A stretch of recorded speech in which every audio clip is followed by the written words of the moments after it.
Hello everyone, myself Heli Mehta, working as an assistant professor in Computer Engineering Department at Mahatma Gandhi Institute of Technical Education and Research Center, Navsari. Our subject is computer network. Our unit is FIT, that is data link layer. So today our topic is error correction. Okay, so once error is detected, the error must be corrected. Two techniques for error correction are retransmission and forward error correction. So retransmission is also known as backward error correction. It is simple, it is effective, and it is most commonly used techniques involves correction by retransmission of the data by the sender. As I have explained earlier, sender send the data to receiver receive the data, and if receiver will not receive the data correctly, then it send the acknowledgement to sender and sender will retransmit the data. This is the one most common technique, popularly called automatic repeat request. It stands for ARQ. Okay, automatic repeat request. And second method is forward error correction, that is FEC.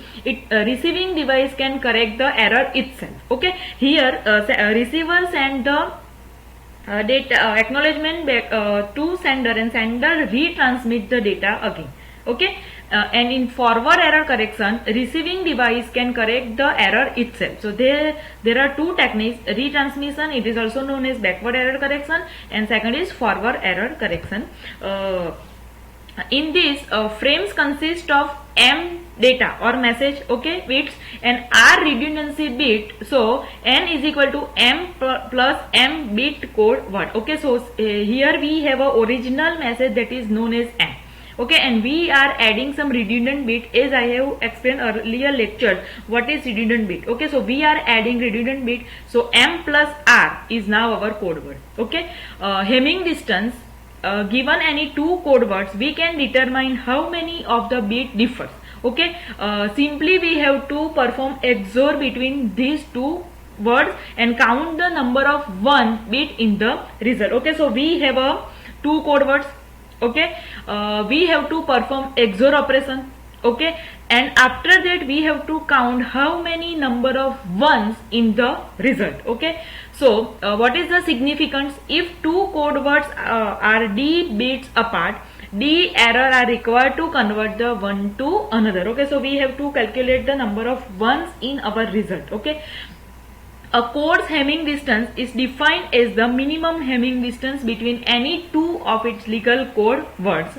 To detect the D 1 bit error required having a Hamming distance of at least D plus 1 bits, that I have explained in the example.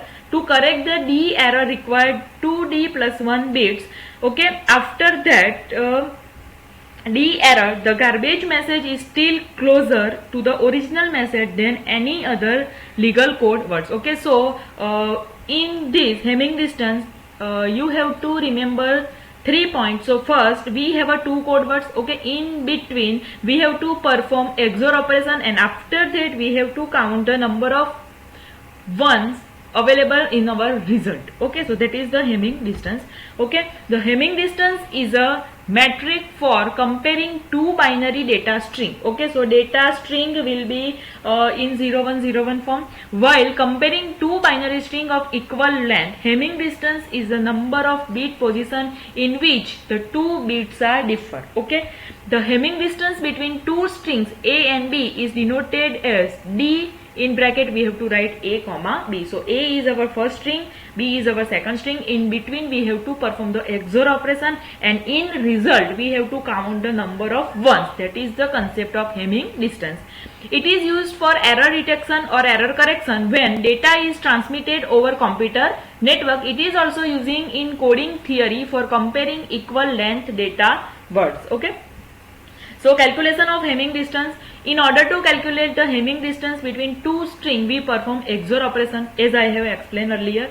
Then count the total number of ones in the resultant string. Okay, so see here, suppose we have a two string, that is 1101, 1001 and 1001, 1101. These are our two strings, that is A and B. Okay, so we have to perform XOR operation between these two strings. Okay, so now perform 1 plus 1 0 0 0 0 1 0 1. After that 1 1 0. After that 1 1 0. After that 0 0 we have a 0. After that 0 1 we have a 1, and then 1 1 we have a 0. So this is the XOR operation of these two strings. Okay, now this is our output. Okay, in which we have to calculate the total number of 1. So here it contains 2 ones, that is 1 and that is second. So since this contains 2 1, so Hamming distance between these two strings is 2, and we denote like this D A comma B. So we have to write D in bracket first string comma second string, and our Hamming distance is 2. Okay, same like say here 0 0 0 and 0 1 1. So 0 0 0 XOR 0 1 1. So 1 0 1, this 1 0 1 and 0 0 0. Okay, so in output we have a 2 times 1. So our Hamming distance is 2. Okay, now next string is 1 0 1 0 1 1 1 1 1 0. So 1 0 1 0 1 1 1 1 1 0. So we have to perform XOR operation. So output is 0 1 0 1 1, and here we have a total number of ones are 3. So our Hamming distance is 3. Okay, now in a set of strings of equal length, the minimum Hamming distance is the smallest Hamming distance between all possible pair of the string in the sets. Okay, so here we have only two strings A and B. Now we have a set of strings. Okay, so suppose there are 4 strings. This is 1 2 3 and 4. Okay, so here we have only 2 strings, so we have only one pair, that is A and B. Okay, now here we have a 4 pairs. Okay, so we have possibilities 0 1 0 with 0 1 1. Okay, so first possibility, then 0 1 0 with 1 0 1, that is second possibility, then 0 1 0 with 1 1 1, that is our third possibility. Okay, now 0 1 1 with 1 0 1, so 0 1 1 with 1 0 1, 0 1 1 with 1 1 1, so 0 1 1 1 with 1 1 1, and 1 0 1 with 1 1 1, so 1 0 1 with 1 1 1. So between these all pairs we have to find the Hamming distance. So our logic is same, we have to calculate the XOR operation, and in our output we have to calculate the total number of 1.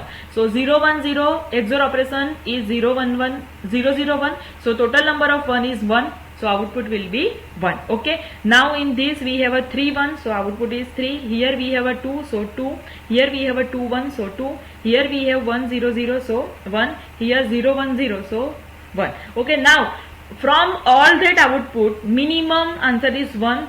So the minimum Hamming distance is D minimum is equal to 1. Remember, here we have only 2 strings, so we have only one possibility. Okay, here we have a 4 strings, so we have a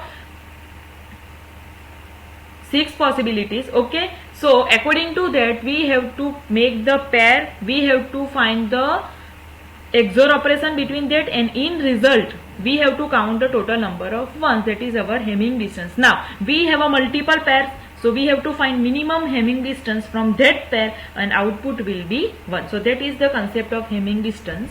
Thank you.